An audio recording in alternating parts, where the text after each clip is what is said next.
Well, hello once again, folks.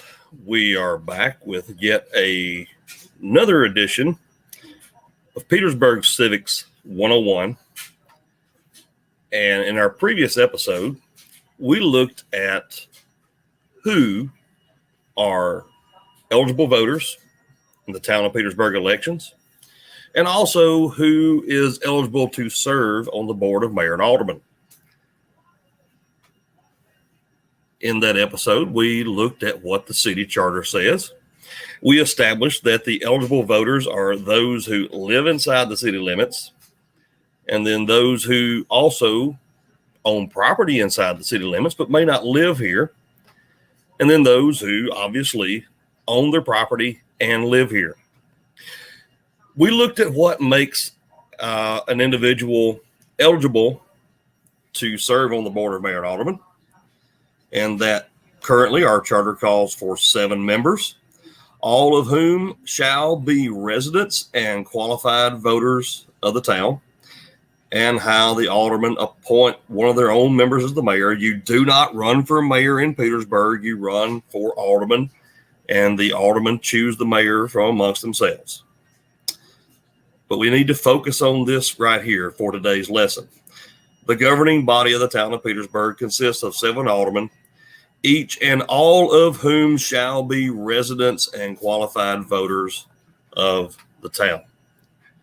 Now, what we want to look at also today is what the state of Tennessee defines as being a resident.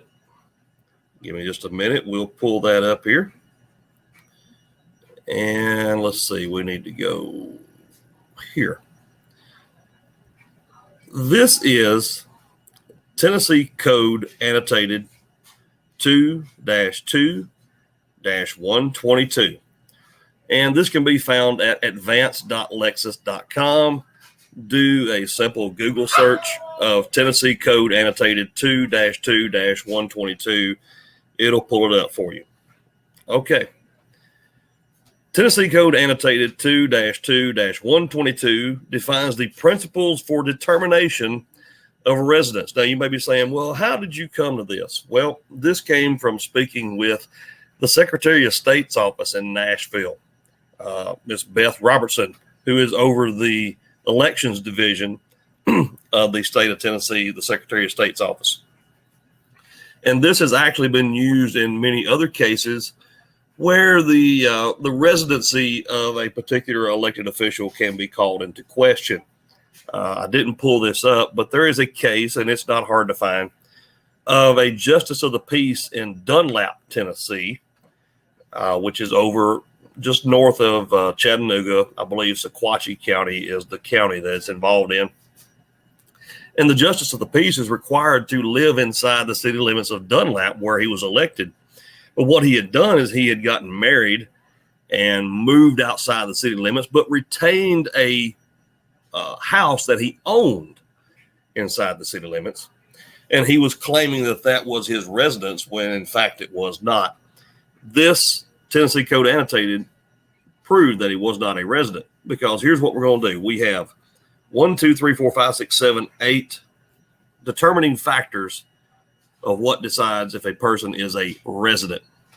The determination 2-2-122 section A, the determination of whether a person is a resident or whether the person resides or has residence for purposes of the election code shall be made in the light of the following principles. 1, the residence of a person is that place in which the person's habitation is fixed and to which, whenever the person is absent, the person has a definite intention to return, provided that a person may not register to vote using a business location as the registration address when the sole basis for the person's residence at such location is based on a business or commercial use. Okay, so what that's saying is, if you own a commercial business in a particular place, you can't use that as your place to register to vote.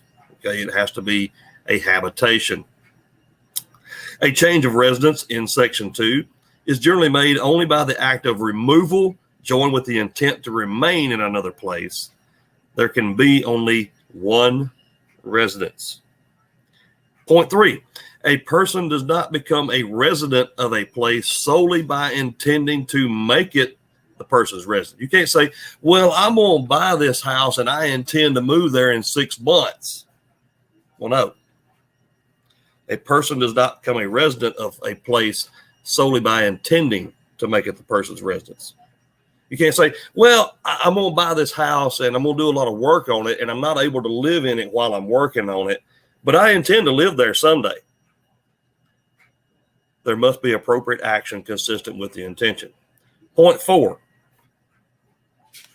for those of you following along at home, a person does not lose residence if, with the definite intention of returning, the person leaves home and goes to another country, state, or place within the state for temporary purposes, even if 1 or more years duration.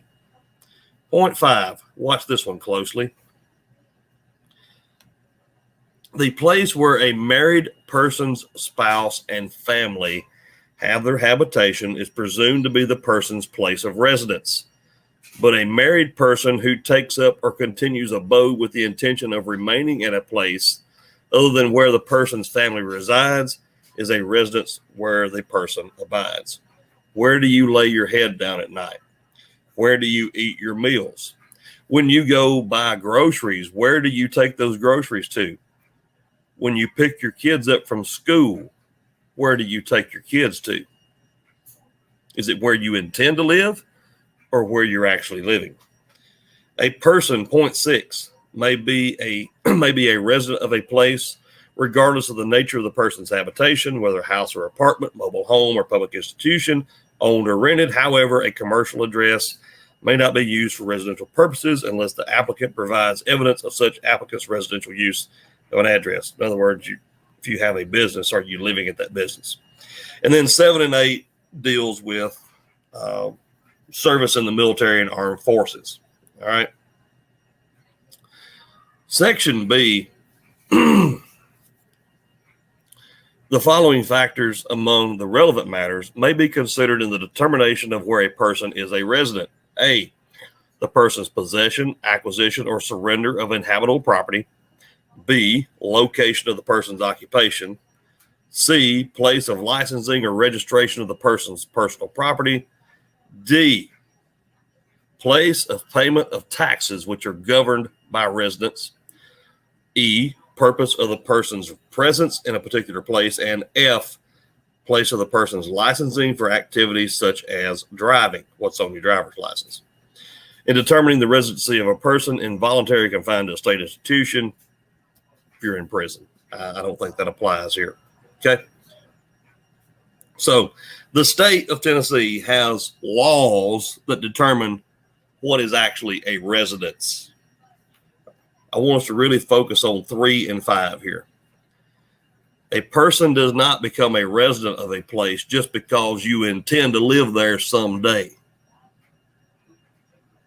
You have to, live there. Like I said, where do you take your groceries when you pick them up at the store? Where do you lay your head down at night? Where, according to point 5, is your spouse and your children and your family calling their home at? Where do they spend the night at? Where are they eating their meals at? Where are they taking their showers at? Where are they putting their clothes on at? A lot of things to take into consideration here.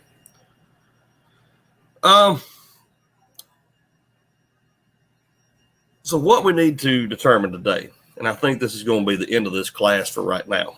There's still a lot of layers of an onion to peel back. And I'm trying to give some folks the opportunity to do the right thing instead of putting on a show. Abide by the law. Abiding by law is not drama. Abiding by the law is just that. If you want to serve a community in an official capacity, you can't be expected to have the rules bent and twisted for you if you intend to uphold them. As I recall, when you take the oath of office, you swear to uphold and defend certain laws. You can't be expected to uphold and defend those laws if you don't allow them to apply to yourself as well. As I said, I believe this is going to wrap up today's lesson. We'll have more in the coming week, in the coming days. Hopefully, those who these laws apply to, as I said, will have some integrity and character about themselves to be able to say, you know what, I'm not doing the right thing and I need to step aside. Otherwise, there are appropriate legal channels to do so. Hope this has been helpful to you. As always, it's better to be informed and educated than to be ignorant. Ignorance is no defense, and you can't claim you're ignorant anymore, as we just explained it to you. Have a great day.